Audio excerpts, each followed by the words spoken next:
Assalamualaikum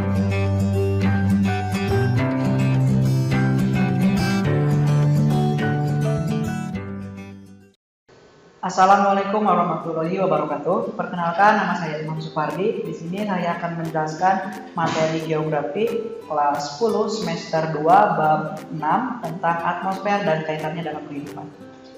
Nah, ini adalah ada beberapa materi yang akan kita bahas. Yang pertama ada pengertian atmosfer, komposisi atmosfer. Yang ketiga ada manfaat atmosfer, ada struktur atmosfer, cuaca dan iklim, ada dampak iklim terhadap sebaran vegetasi, ada gejala La Nina dan El Nino, dan yang terakhir ada layanan dan meteorologi, klimatologi, dan geofisika.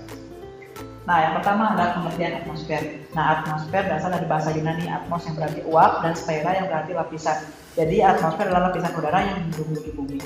Nah, sifat-sifat atmosfer ini ada 4. Yang pertama tidak berwarna, tidak berbau dan tidak dapat dirasakan kecuali dalam bentuk angin. Yang kedua dinamis dan elastis sehingga dapat mengembang dan mengerut.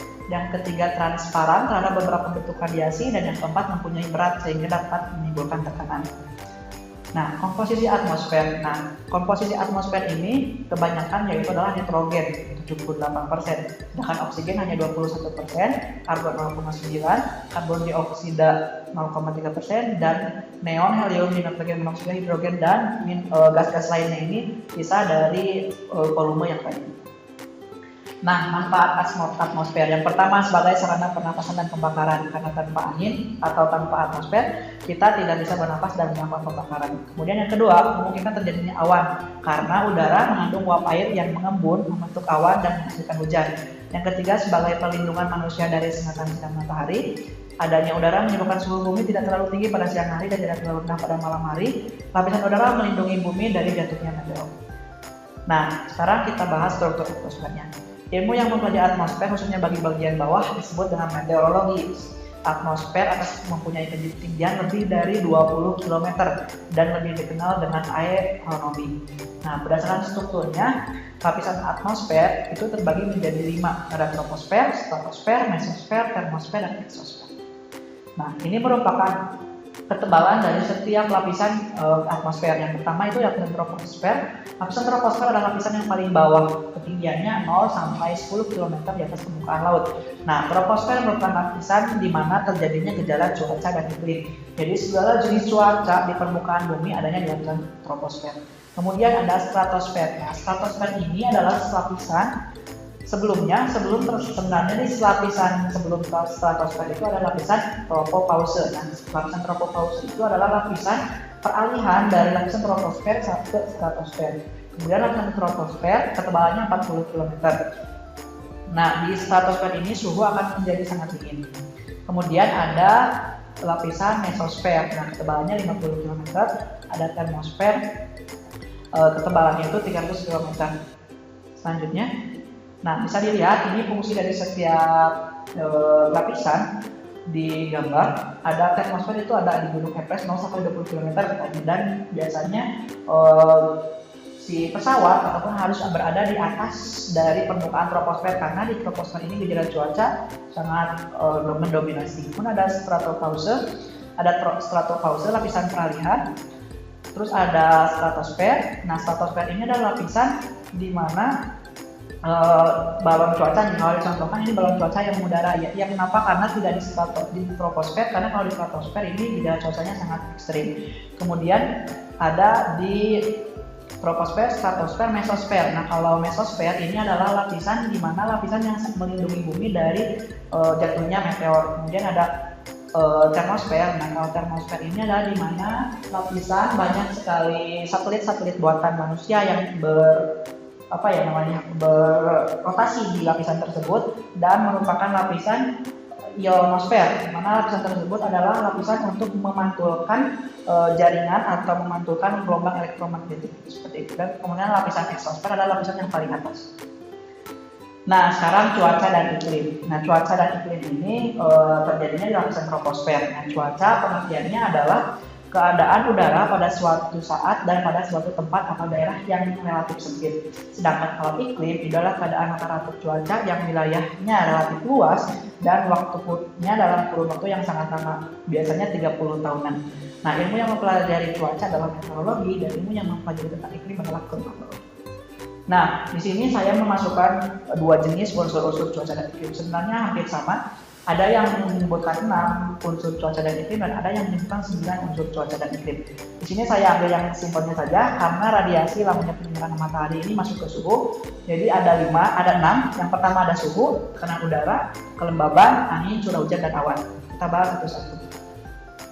Nah, suhu merupakan udara yang panas jika ada penyinaran matahari. Banyaknya panas matahari dapat diterima permukaan bumi dipengaruhi oleh yang pertama, banyaknya penyinaran matahari, kemiringan sinar matahari, keadaan awan, keadaan permukaan bumi, dan jarak tempat dari laut. Nah, karena kenapa? Ketika lamanya penyinaran matahari, semakin lama matahari bersinar, maka suhu akan semakin panas. Sedangkan kemiringan sinar matahari ini berpengaruh terhadap panasnya matahari, panasnya bumi karena bumi ini tidak tegak lurus. Jadi ada beberapa bagian di permukaan bumi yang sinar datang mataharinya itu lebih miring atau bahkan sangat ekstrim gitu. Nah, semakin miring maka semakin rendah suhu yang ada. Nah, keadaan awan, karena awan menutupi permukaan bumi maka bagian yang tertutupi awan itu akan memiliki suhu yang relatif dingin dibandingkan dengan wilayah yang tidak ada awannya. Kemudian keadaan permukaan bumi, nah ini semakin tinggi akan semakin dingin, sedangkan semakin rendah suatu permukaan bumi maka suhunya akan semakin panas. Ini berdasarkan dari hukum fisika, yaitu semakin naik 10 meter, 100 meter maka suhu akan menurun negatif 1 derajat. Nah, tekanan udara alat untuk mengukur tekanan udara adalah barometer. Nah, ini adalah dua contoh gambar dari barometer. Yang di sini adalah skema barometer analog dan di sebelah sana itu adalah barometer yang sudah lebih modern begitu. Nah, sekarang kelembaban udara. Kelembaban udara atau kelengasan udara ialah kandungan uap air yang terdapat dalam udara. Nah, kelembaban udara ini dibedakan menjadi 3, ada kelembaban mutlak, ada kelembaban nisbi, dan kelembaban relatif. Nah, untuk menghitung kelembaban relatif adalah sebagai berikut. Yang pertama, kelembaban relatif sama dengan kelembaban udara absolut dibagi udara jenuh dikali 100%. Selanjutnya, angin. Nah, proses terjadinya angin. Nah, angin itu adalah udara yang bergerak dari daerah yang mempunyai tekanan maksimum ke daerah yang bertekanan minimum seperti di gambar. Nah, maksud dari tekanan minimum sama tekanan maksimum, tekanan maksimum adalah wilayah yang mempunyai suhu yang rendah, sedangkan tekanan yang minimum adalah wilayah yang mempunyai suhu yang sangat tinggi atau panas. Nah, sehingga secara otomatis maka air angin akan bergerak dari daerah yang bertekanan maksimum ke rendah atau dari kutub ke ekuator. Dan yang kedua adalah arah dan kecepatan angin. Nah, anemometer merupakan alat untuk mengukur arah dan kecepatan angin. Ini merupakan gambar anemometer yang sangat modern seperti itu. Nah, macam-macam angin. Nah, angin barat, angin timur, dan angin pasat. Nah, biasanya angin barat itu kita disebut dengan angin muson barat, sedangkan angin timur dan angin muson timur dan angin pasat. Nah, kenapa ada angin timur, angin barat? Padahal angin bergerak dari kutub utara ke ekuator dan dari kutub selatan ke ekuator. Kenapa tidak tegak lurus? Nah, ini dipengaruhi oleh gaya Coriolis, di mana putaran bumi ini akan mempengaruhi pergerakan angin yang ada di permukaan bumi. Jadi tidak tegak lurus karena bumi berputar, maka ada pembelokan angin dari utara atau selatan ke ekuator seperti itu. Nah, yang pertama ada angin lokal. Angin lokal terjadi akibat perbedaan tekanan udara di dua daerah yang berdekatan. Contohnya itu ada angin gunung, angin lembah, angin turun yang kering, angin siklon, antisiklon, angin darat dan angin laut, dan angin muson. Nah, ini merupakan contoh dari angin gunung dan angin lembah. Biasanya untuk angin gunung ini mempunyai uap air yang sangat banyak sehingga bersifatnya dingin dan biasanya turun hujan. Sedangkan kalau angin lembah itu adalah angin yang turun dari gunung ke lembah dan biasanya bersifat kering dan panas karena uap air tersebut sudah diturunkan di sebelumnya. Seperti itu. Nah, ini beberapa angin turun kering yang ada di Indonesia, terutama Bohorok, ada Kumbang, ada Gending, Brugu, Wambrau, Winok, Pot, Marmatan, ada Hamsin, Bora, Mistal, dan Silopo, dan semuanya bersifat panas. Nah, ini adalah angin siklon dan antisiklon. Nah, angin siklon ini adalah pergerakan angin ke pusat suatu tekanan, di mana ada suatu wilayah yang mempunyai tekanan yang sangat rendah dibanding dengan wilayah-wilayah lainnya, sehingga udara bergerak secara massal ke pusat tekanan, seperti itu. Nah, berbanding kembali dengan antisiklon. Kalau antisiklon itu berarti keluar dari pusatnya. Dan biasanya siklon dan antisiklon ini sangat ganas, seperti itu.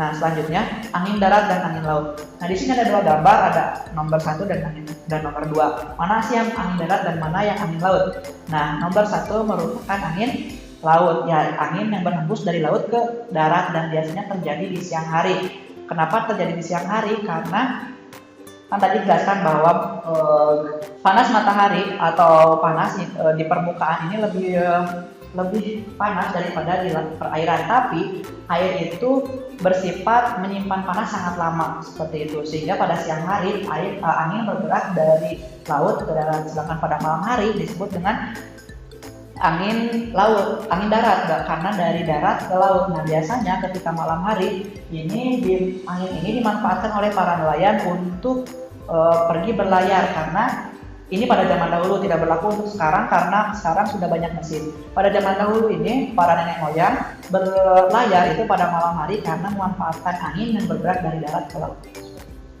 Nah, selanjutnya curah hujan. Nah, curah hujan adalah banyaknya air hujan yang jatuh sampai ke permukaan bumi. Curah hujan diukur selama 24 jam. Satuan curah hujan adalah milimeter. Nah, pengukuran curah hujan menggunakan alat yang bernama ombrometer. Klasifikasi hujan. Nah, hujan ini dibagi menjadi 3, ada hujan orografik, hujan frontal, dan hujan zenital. Selanjutnya, nah ini adalah contoh dari hujan orografik yang di sebelah sini. Hujan orografik itu disebut juga dengan hujan yang di gunung, di mana uap air yang naik ke gunung akan diturunkan di gunung, dan disebut hujan orografik. Nah, kalau hujan frontal itu adalah hujan yang karena ada perbedaan, karena udara panas yang membawa uap air ini naik secara frontal ke atas ke pegunungan, seperti itu. Dan yang terakhir ada hujan zenital. Nah, kalau hujan zenital ini adalah hujan yang terjadi akibat pertemuan antara angin pusat timur laut atau angin pusat tenggara, atau yang bertumbukan antara yang bersuhu panas atau yang angin panas dan angin dingin, sehingga langsung secara vertikal ke atas, seperti itu, dan turun hujannya pun di tempat itu. Nah, selanjutnya pola curah hujan di Indonesia. Indonesia terletak di antara 6 derajat lintang utara sampai 11 derajat lintang selatan dan berbentuk kepulauan, sehingga udaranya mengandung banyak uap air. Akibatnya Indonesia memiliki curah hujan yang sangat banyak. Rata-rata curah hujannya pun lebih dari 2000 mm per tahun. Nah, faktor-faktor yang menentukan banyak sedikitnya curah hujan: yang pertama, letak daerah konvergensi antar tropik; yang kedua, bentuk medan, arah lereng medan, arah angin dari garis pantai; dan yang terakhir, jarak perjalanan angin di atas medan. Nah, selanjutnya adalah awan. Nah, awan ini dibagi menjadi beberapa. Yang pertama, berdasarkan ketinggiannya ada awan tinggi, awan sedang, awan rendah. Awan tinggi ini ketinggiannya 3.000 sampai 8.000 mm, sedangkan awan sedang ini 2.000 sampai 6.000, dan awan rendah 2.000 meter. Nah, perbedaan wilayah ini memiliki perbedaan ketinggian. Contohnya di dataran tinggi, di daerah kutub ini untuk awan tinggi ini 3.000 sampai 8.000, berbeda dengan di beriklim sedang atau subtropis ini 5.000 sampai 12.000, sedangkan di daerah tropis ini lebih tinggi lagi, 6.000 sampai 18.000. Selanjutnya bentuk awan. Nah, bentuk awan ini terbagi menjadi 3, ada awan sirus, ada awan stratus, dan awan cumulus. Kalau awan sirus itu cirinya itu lebih tipis seperti serat buru ayam, seperti itu. Dan ini merupakan awan tinggi. Yang kedua adalah awan stratus. Nah, awan stratus atau awan berlapis adalah awan yang rata, hampir tidak mempunyai bentuk tertentu, biasanya berwarna kelabu dan menutupi langit pada daerah yang sangat luas. Nah, kemudian awan cumulus, nah cirinya itu adalah berbentuk bergumpal-gumpal atau seperti busa, seperti itu, dan berbentuk setengah bulatan atau dom, bahkan bisa berbentuk bulat. Selanjutnya, nah ini merupakan cloud formation atau formasi dari awan. Ada cirrus. Jadi 3 jenis awan itu ada cirrus, stratus, sama cumulus. Nah, tapi ini stratus ini bisa menjadi cirrus, ini bisa menjadi cirrocumulus, stratus. Cumulus pun bisa menjadi alto cumulus, alto stratus, atau stratocumulus, seperti itu. Selanjutnya adalah iklim. Nah, iklim adalah keadaan yang mencirikan atmosfer pada suatu daerah dalam jangka waktu yang cukup lama, kira-kira 30 tahun, berbeda dengan cuaca. Nah, berdasarkan letak lintangnya, klasifikasi iklim dibedakan menjadi 3 zona. Yang pertama ada zona tropik, subtropik, dan atau sedang dan dingin. Selanjutnya, dampak iklim terhadap persebaran vegetasi. Iklim selain berpengaruh pada bentang alam juga berpengaruh terhadap makhluk hidup, baik manusia, flora, dan fauna. Nah, selanjutnya, contohnya itu klasifikasi iklim berdasarkan Junghun. Nah, Junghun mengklasifikasikan iklim berdasarkan vegetasi yang tumbuh di ketinggian tertentu. Nah, di sini ada gambar dari klasifikasi iklim Junghun, di mana ketinggian dari 0 sampai 600 meter ini vegetasi yang lebih dominan yaitu adalah padi dan tebu. Sedangkan untuk 600 sampai 1500 meter yaitu daerah sedang, ini vegetasi yang mendominasi adalah tembakau, kopi, dan coklat. Sedangkan dari ketinggian 1500 km sampai 2500 meter yaitu daerah sejuk, biasanya vegetasi yang mendominasi adalah kopi, teh, tuna, sayuran. Dan di atas 2500 daerah dingin, ini seperti di puncak Jaya Wijaya, ini tidak ada tanaman budidaya, tapi lebih ke tanaman lumbung seperti itu. Nah, pengaruh bentang alam dan tanah terhadap jenis-jenis vegetasi. Pengaruh bentang alam ini terhadap jenis vegetasi yang pertama, tanah subur, terutama tanah hasil dari proses vulkanik atau dari proses gunung api, banyak sekali hutan lebat dengan beraneka macam tumbuh-tumbuhan. Nah, karena dipengaruhi oleh hal tersebut dan bersifat heterogen. Kemudian, pada bentang lahan daerah tanah tandus terdapat tumbuhan hutan rumput dan sejenis alang-alang. Kemudian ada bentang lahan daerah pantai berawa-rawa bertanah lumpur, terdapat tumbuhan hutan mangrove atau hutan bakau dan hutan nipah. Selanjutnya, ini gejala La Nina dan El Nino. Nah, La Nina ini adalah keadaan yang menyebabkan hujan lebat pada rentang waktu yang lama, sedangkan El Nino adalah keadaan yang menyebabkan kekeringan pada rentang waktu yang lama. Nah, daerah yang terpengaruh oleh keadaan kekeringan karena peristiwa El Nino. Nah, ini Indonesia juga merupakan suatu wilayah yang terpengaruhi oleh peristiwa El Nino.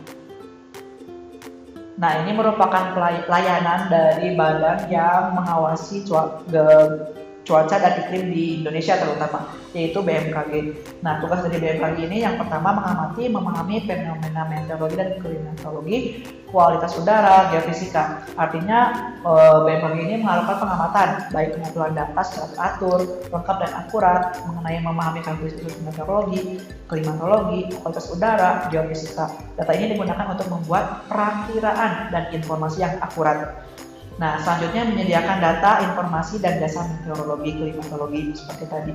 Selanjutnya, berpartisipasi aktif dalam kegiatan internasional, artinya BMKG dalam melaksanakan tugasnya atau kegiatannya secara operasional selalu mengacu pada ketentuan internasional, mengingat bahwa fenomena iklim maupun cuaca ini tidak terbatas dan tidak terkait pada batas wilayah suatu negara tertentu. Kemudian melaksanakan penelitian, pengkajian, dan pengembangan di bidang meteorologi dan klimatologi geofisika. Nah, mungkin hanya itu dari saya. Terima kasih. Assalamualaikum warahmatullahi wabarakatuh. Kunjungi sosial media lainnya seperti website kami di pkbmalfata.com, Facebook PKB Malfata Mananjaya, Instagram PKB Malfata Official. Dan terima kasih telah klik video ini. Jangan lupa like, comment, share, and subscribe untuk menunjukkan dukungan kamu terhadap channel ini. Enjoy the video, PKB Malfata.